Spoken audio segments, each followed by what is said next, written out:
बिस्मिल्लाहिर्रहमानिर्रहीम। अस्सलाम वालेकुम students, I am your chemistry teacher Mohammad Faizan Malik और मैं आप सब लोगों को केमिस्ट्री की क्लास में वेलकम करता हूँ। आप लोग चैप्टर नंबर 7 पढ़ रहे हैं, ऑर्गेनिक केमिस्ट्री का पोर्शन जिसका नाम है fundamental principles of organic chemistry. Last topic आप लोग पढ़ रहे थे जो कि आइसोमरिज्म के हवाले से था। आइसोमरिज्म की दो टाइप्स आप लोगों ने पढ़ी थी। पहली टाइप क्या थी? स्ट्रक्चरल आइसोमरिज्म, और दूसरी टाइप क्या थी? Geometrical isomerism. स्ट्रक्चरल आइसोमरिज्म के बारे में आप लोगों ने पढ़ने के बाद इसकी मजीद आगे 5 टाइप्स के बारे में पढ़ा था कि इसकी 5 टाइप्स होती हैं, जिनमें से पहली 2 टाइप्स आप लोग प्रीवियस लेक्चर के अंदर पढ़ चुके हैं। अब जो बाकी 3 टाइप्स रहती हैं आज हम लोग वो पढ़ेंगे। ठीक है, तो स्टार्ट करते हैं अपना लेक्चर। हमारा लेक्चर क्या है? Structural isomerism.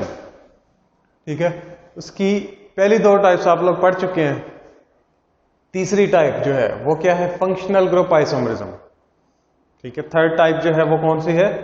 Functional group isomerism. Functional group isomerism क्या होती है देखते हैं इसको। ऐसे compounds having same molecular formula, ये बात तकरीबन हर आइसोमरिज्म की टाइप में सेम चलती आ रही है कि आइसोम कंपाउंड जिनका मॉलिक्यूलर फार्मूला क्या आता है हमेशा सेम होता है, बट डिफरेंट फंक्शनल ग्रुप्स। लेकिन उनके फंक्शनल ग्रुप्स क्या होंगे? डिफरेंट होंगे। नाम से जाहिर हो रहा है इसकी काम के बारे में, इसकी डेफिनेशन के बारे में आपको नाम से ही पता चल जाएगा। फंक्शनल ग्रुप आइसोमरिज्म मतलब कि ऐसे कंपाउंड्स जिनका मॉलिक्यूलर फार्मूला तो सेम होगा लेकिन उन कंपाउंड्स के फंक्शनल ग्रुप्स जो हैं वो क्या होंगे? डिफरेंट होंगे, चेंज होंगे, एक दूसरे से मुख्तलिफ होंगे। ठीक है, ऐसे कंपाउंड्स जो हैं वो फंक्शनल ग्रुप आइसोमर्स कहलाते हैं और इस फिनोमेना को आप लोग फंक्शनल ग्रुप आइसोमरिज्म कहते हैं। ठीक है, अब एग्जांपल इसकी देख लेते हैं। C2H6O, this is the molecular formula, ठीक है, ऑफ आवर एग्जांपल C2H6O। ठीक है, now we will see the structures of 2 isomers. We will see the structure of 2 isomers having this molecular formula, the same molecular formula. तो देखेंगे हम structures. एक हमारे पास ये स्ट्रक्चर है जिसमें CH3 मिथाइल ग्रुप, साथ में ऑक्सीजन, और उसके साथ एक अगेन CH3 दूसरा मिथाइल ग्रुप अटैच हुआ है। ठीक है, तो एक मिथाइल हो गया, दूसरा मिथाइल हो गया, दरमियान में वो this is the functional group. इसको क्या कहेंगे आप लोग? Functional group. ठीक है, फंक्शनल ग्रुप्स वाला जो टॉपिक आप लोगों ने पढ़ा था उसके अंदर आप लोग, अगर आप लोगों को याद हो तो ये कौन सा फंक्शनल ग्रुप होता था हमारे पास जिसमें हम R दरमियान में और एक साइड पे फिर R कहते थे, वो क्या होता था? ईथर। इसको क्या कहते थे आप लोग? ईथर। तो इसका नाम क्या हो जाएगा? 2 मिथाइल है तो डाई मिथाइल ईथर, ये क्या रह जाएगा? Di methyl ether. अब दूसरा स्ट्रक्चर देखें हम तो ये CH3CH2OH। ठीक है, इसके अंदर कार्बन एटम्स की तादाद देखें तो 2 कार्बन एटम्स हैं। हाइड्रोजन कितने हैं? 3 और 3 6 हाइड्रोजन हैं और 1 ऑक्सीजन है। ठीक है, मॉलिक्यूलर फार्मूला पूरा हो गया। यहां पर भी पूरी कर लें, 2 कार्बन हैं, 3 और 2 5 हाइड्रोजन और एक ये 6 हाइड्रोजन हो गई और 1 ऑक्सीजन हो गई। मॉलिक्यूलर फार्मूला तो क्या रह गया? सेम रह गया। लेकिन ये कंपाउंड देखें तो कुछ और नजर आ रहा है, ये कंपाउंड देखें तो कुछ और नजर आ रहा है। ठीक है, तो ये इसी वजह से नजर आ रहा है कि इन दोनों के अंदर फंक्शनल ग्रुप्स में क्या है? डिफरेंस है। यहां पर ईथर है, यहां पर अल्कोहल है। ठीक है, OH ग्रुप किसको रिप्रेजेंट करता है? अल्कोहल को। अब ये OH अल्कोहल है, लेकिन ये सारा का सारे को अगर हम मॉलिक्यूलर फॉर्म में लिखेंगे तो ये इस तरह का बनेगा। दोनों का मॉलिक्यूलर फार्मूला क्या हो गया? सेम हो गया, लेकिन स्ट्रक्चर क्या हो गया? डिफरेंट हो गया। किस वजह से स्ट्रक्चर डिफरेंट हो गया? फंक्शनल ग्रुप्स डिफरेंट होने की वजह से। तो ये क्या होगा आपका? Ethyl alcohol. एक और एग्जांपल देख लें, इसी से रिलेटेड है।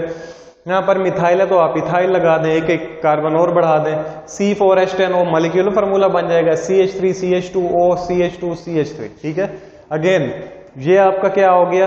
Ethyl group. ये दूसरा भी क्या हो गया? Ethyl group. 2 कार्बन वाला इथेन होता है, 1 हाइड्रोजन निकाल दें तो इथाइल, दरमियान में ऑक्सीजन। ईथर तो क्या बन जाएगा? ये डाई इथाइल ईथर। जैसे ये डाई मिथाइल ईथर था वैसे ही ईथर के दोनों तरफ क्या लगा हुआ है? इथाइल ग्रुप लगा हुआ है, तो ये क्या बन जाएगा आपका? डाई इथाइल ईथर बन जाएगा। ठीक है, उसके बाद अगला जो आपका स्ट्रक्चर है वो देखें अगर आप लोग, तो ये क्या है, CH3 CH2 CH2 CH2OH। इसके अंदर कार्बन एटम्स और ऑक्सीजन की तादाद गिन लें, इसके अंदर कार्बन एटम्स ऑक्सीजन की तादाद गिन लें, दोनों में क्या रहेगी, सेम रहेगी, ठीक है, C4H10O, ठीक है। लेकिन ये OH ग्रुप लगा हुआ है जो कि अल्कोहल है, कितनी कार्बन है, 1 2 3 4, 4 कार्बन ब्यूटेन, एक हाइड्रोजन निकाल के कुछ और लगा दें, ब्यूटाइल बन जाएगा, तो ये क्या हो जाएगा, ब्यूटाइल अल्कोहल। जैसे ये इथाइल अल्कोहल था वैसे ही ये ब्यूटाइल अल्कोहल बन जाएगा, ठीक है। जस्ट इनके अंदर क्या है, फंक्शनल ग्रुप क्या है, डिफरेंट है, जिसकी वजह से ये क्या हो गए, फंक्शनल ग्रुप आइसोमर्स हो गए, ठीक है। क्लियर हो गई ये बात। इसके बाद नेक्स्ट जो टाइप है उसकी तरफ चलते हैं, जो क्या है, मेटामरिज्म की टाइप। What is metamerism? देखिए, compounds having same molecular formula, molecular formula क्या रहेगा, same, but unequal distribution of carbon atoms on both sides of functional group. क्या मतलब हुआ कि ऐसे कंपाउंड्स जिनका मॉलिक्यूलर फार्मूला तो क्या रहेगा, सेम रहेगा, लेकिन डिफरेंट क्या होगा, फंक्शनल ग्रुप। देख लें, कंपाउंड या मॉलिक्यूल के स्ट्रक्चर के अंदर फंक्शनल ग्रुप जहां भी लगा हुआ है उसके दोनों साइड पे कार्बन एटम्स की डिस्ट्रीब्यूशन जो है वो अनइक्वल होगी, ठीक है। आसान अल्फाज में कि दोनों तरफ कार्बन एटम्स बराबर नहीं होंगे, एक में ज्यादा होंगे एक में कम होंगे। एग्जाम्पल देख लें, एग्जाम्पल से ज्यादा अच्छे से समझ आएगी। C4H10O, ठीक है, यहां पर भी आप लोग इसको पढ़ चुके हैं, C4H10O।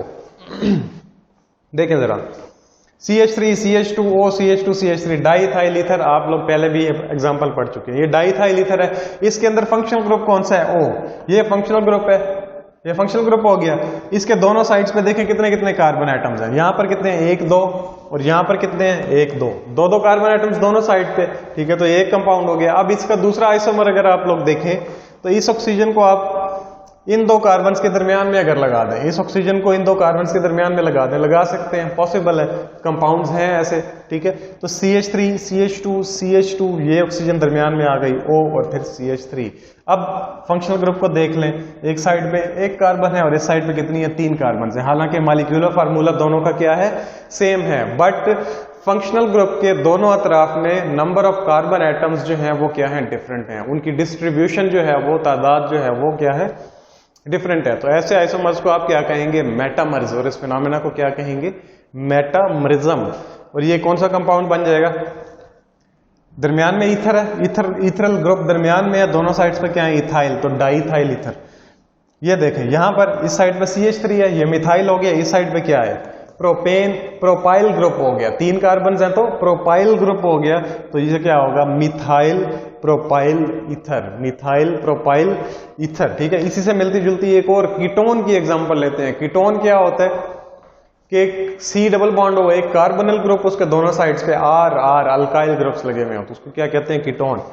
अब ये देखें जरा, C5H10O, मॉलिक्यूलर फार्मूला हो गया C5H10O, यहां पर CH3 C डबल बॉन्ड हो, ये क्या है आपका फंक्शनल ग्रुप है, उसके बाद CH2 CH2 CH3, ये फंक्शनल ग्रुप है आप लोगों का। एक साइड पे क्या है, मिथाइल ग्रुप, एक ही कार्बन है, और दूसरी साइड पे क्या है, प्रोपाइल ग्रुप है। कितनी कार्बन हैं आपके पास, 3, लेकिन इसको नाम इस तरह से नहीं देंगे आप लोग, मिथाइल प्रोपाइल कीटोन, ठीक है, ऐसे नाम नहीं देंगे, क्योंकि ये भी कार्बन है, तो ये क्या होगा, पूरी चेन काउंट होगी, 1 2 3 4 5। ये कीटोन के नोमेनक्लेचर के अंदर आप लोग डिटेल से इसके बारे में पढ़ेंगे। अभी ये देख लें, 1 2 3 4 5, टोटल कितनी कार्बन हैं, 5 कार्बन हो गई। हाइड्रोजन काउंट कर लें, 3 2 5 2 7 एंड 3 10 हाइड्रोजन हो गई। ऑक्सीजन कितनी है, एक ऑक्सीजन हो गई। तो इसको क्या नाम होगा, दूसरी कार्बन के साथ क्या है, फंक्शनल ग्रुप, दूसरी कार्बन पर फंक्शनल ग्रुप है, तो ये क्या होगा, 2 पेंटानोन। पेंटानोन, पेंटेन 5 कार्बन वाला, चूंकि ये कीटोन है तो पेंटानोन हो जाएगा, कीटोन का ONE पेंटेन के साथ अटैच हो जाएगा, पेंटानोन। और दूसरी कार्बन पे आपका फंक्शनल ग्रुप अटैच है, तो ये क्या हो जाएगा, 2 पेंटानोन, ठीक है। अब असल बात की तरफ आते हैं, जिसकी वजह से ये एग्जांपल हमने देखी है। ये जो इनके नाम हैं, इनके स्ट्रक्चर्स हैं, ये आप लोग एल्डिहाइड्स और कीटोन्स, एक चैप्टर आएगा आप लोगों का आगे चल के, उसके अंदर बड़ी डिटेल से आप लोग ये पढ़ेंगे, आप लोगों को आसानी से समझ आ जाएगी, ठीक है। तो दूसरा देख लें, ये जो स्ट्रक्चर है इसका मॉलिक्यूलर फार्मूला भी C5H10O है, ठीक है, C5H10O। लेकिन इसका स्ट्रक्चर को देखें जरा, तो ये वाला जो कार्बोनिल ग्रुप है ये यहां पर आ गया दरमियान में, ये कार्बोनिल ग्रुप दोनों साइड्स पे क्या हो गई, अब यहां पर भी 2 कार्बन, यहां पर भी 2 कार्बन, जबकि इसके अंदर देखें यहां पर 3 कार्बन, यहां पर एक कार्बन, ठीक है। तो ये क्या हो जाएगा, तीसरी कार्बन पे कीटोनिक ग्रुप अटैच है तो ये क्या होगा 3 पेंटानोन। वैसे टोटल ओवरऑल 5 कार्बन, तो ये क्या होगा 3 पेंटानोन, क्योंकि तीसरी कार्बन पे कीटोनिक ग्रुप फंक्शनल ग्रुप जो है आप लोगों का लगा हुआ है। तो कहने का मकसद ये है कि मॉलिक्यूलर फार्मूला दोनों स्ट्रक्चर्स दोनों कंपाउंड्स का क्या है, सेम है, बट कार्बन एटम्स की तादाद फंक्शनल ग्रुप के दोनों तरफ डिफरेंट होने की वजह से ये दोनों क्या हो गए, एक दूसरे के आइसोमर्स हो गए। और ऐसे आइसोमर्स को आप क्या कहते हैं, मेटामर्स, और इस फिनोमेना को क्या कहेंगे आप लोग, मेटामरिज्म, ठीक है। अब चलते हैं लास्ट जो टाइप है इसकी, टाटोमरिज्म। टाटोमरिज्म की तरफ।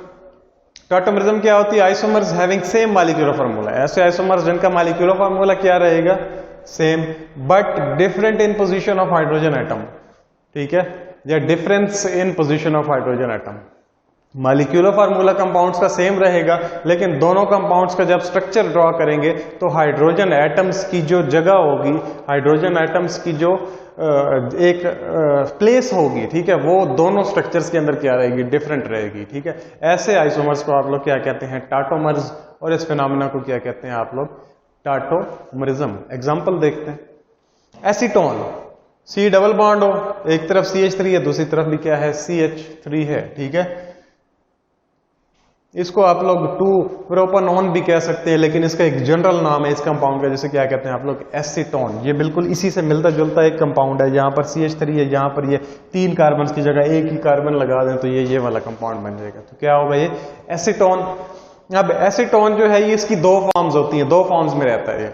एक ये वाली फॉर्म है, दूसरी फॉर्म ये होगी कि ऑक्सीजन के ऊपर होते हैं लोन पेयर्स, ठीक है। आप लोग पढ़ के आए, ऑक्सीजन के ऊपर कितने होते हैं, 2 लोन पेयर्स, ठीक है।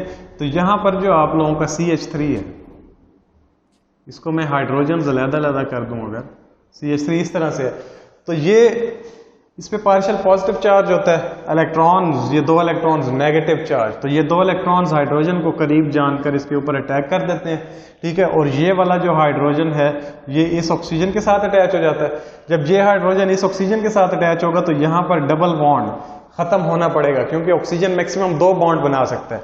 2 इसने यहाँ ऑलरेडी बनाए हुए थे, तीसरा इसने हाइड्रोजन के साथ बनाना चाहा, तो ये जो यहाँ पर जो बॉन्ड बना हुआ होगा, ये वाले इलेक्ट्रॉन्स शिफ्ट हो जाएंगे यहां पर इन 2 कार्बन्स के दरमियान, क्योंकि इस कार्बन का ये वाला बॉन्ड टूटेगा तो वो उसने भी कहीं ना कहीं शिफ्ट होना है, ठीक है। तो ये इस तरह का एक कंपाउंड बन जाएगा। OH यहां पर अटैच हो गया, यहाँ डबल बॉन्ड था तो ये सिंगल बॉन्ड रह गया, यहाँ सिंगल बॉन्ड था तो ये क्या हो गया, डबल बॉन्ड। अब ये क्या बन गया, प्रोप 1-ene-2-ol, डबल बॉन्ड।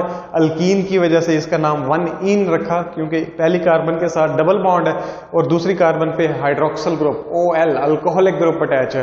तो प्रोप मींस प्रोपेन की मदद, प्रोपेन की वजह से 3 कार्बन होने की वजह से प्रोपीन था, लेकिन पोजीशन भी बतानी है डबल बॉन्ड की, तो 1-ene और दूसरी कार्बन पे अल्कोहलिक ग्रुप हो जाए तो 2-ol बन जाएगा, ठीक है। तो ये भी अल्कोहल वाला एक पूरा चैप्टर है, उसके अंदर आप लोग इसका नॉमेनक्लेचर पढ़ेंगे, इसके नाम से आप लोगों ने परेशान नहीं होना, जस्ट ये स्ट्रक्चर्स देखें और समझें टाटोमरिज्म होती क्या है, ठीक है। ये दोनों कंपाउंड्स हैं, दोनों कंपाउंड्स का मॉलिक्यूलर फार्मूला क्या है, सेम है, काउंट कर सकते हैं कार्बन और हाइड्रोजन, लेकिन दोनों कंपाउंड्स के अंदर हाइड्रोजन एटम स्ट्रक्चर जब हम ड्रा करते हैं तो हाइड्रोजन एटम की तादाद दोनों में क्या होती है, डिफरेंट होती है। कभी ये वाला हाइड्रोजन यहां पर मौजूद होता है, कभी ऑक्सीजन के साथ, कभी CH2 के साथ कार्बन के साथ लग जाता है, कभी ऑक्सीजन के साथ लग जाता है। और ये जो एसीटोन है ये कन्वर्ट होता है प्रोप 1-ene-2-ol के अंदर, और ये फिर दोबारा कन्वर्ट होकर ये बन जाता है। तो ये एक आपके क्या कहते हैं कि रिवर्सिबल रिएक्शन ये जारी रहता है, ठीक है। ये इससे ये बनता है, इससे ये बनता है, इससे ये बनता है, इससे ये बनता है, तो ये जारी रहता है, इसी तरह का फिनोमेना। अगेन ये अमाइनो एसिड्स हैं, आप लोगों के पढ़ा होगा आप लोगों ने अमाइनो एसिड का फार्मूला भी, स्ट्रक्चर भी, CH3CR NH2COOH, ठीक है। अब यहाँ पर क्या होगा, यहाँ पर भी वही होगा कि नाइट्रोजन के पास क्या होते हैं, 2 लोन पेयर्स, नाइट्रोजन के 2 लोन पेयर्स मौका देख के अटैक कर देते हैं इस हाइड्रोजन के ऊपर, ठीक है। तो ये हाइड्रोजन आके नाइट्रोजन के साथ अटैच हो जाता है, ठीक है। नाइट्रोजन के साथ हाइड्रोजन अटैच होगा तो ये नाइट्रोजन का एक बॉन्ड ज्यादा होने की वजह से इलेक्ट्रॉन्स की डेफिशिएंसी आ जाएगी, तो इस पे पॉजिटिव चार्ज हो जाएगा, और जहां पर ये हाइड्रोजन अपना इलेक्ट्रॉन छोड़ के चला जाएगा जो कि ऑक्सीजन के ऊपर शिफ्ट हो जाएंगे, और ऑक्सीजन पे इलेक्ट्रॉन्स ज्यादा होने की वजह से नेगेटिव चार्ज आ जाता है, ठीक है। इसको क्या कहते हैं, कंपाउंड को ज्विटराइन। हम कहते हैं कि अमाइनो एसिड्स जो हैं वो बहुत ज्यादा तादाद में ज्विटराइन की शक्ल में रहते हैं। तो वो टाटोमरिज्म का फिनोमेना उनके अंदर हो रहा होता है, टाटोमरिज्म, जिसकी वजह से ये अमाइनो एसिड्स जो हैं वो ज्विटराइन की शक्ल में रहते हैं। ठीक है, और ये भी एक रिवर्सिबल प्रोसेस होता है।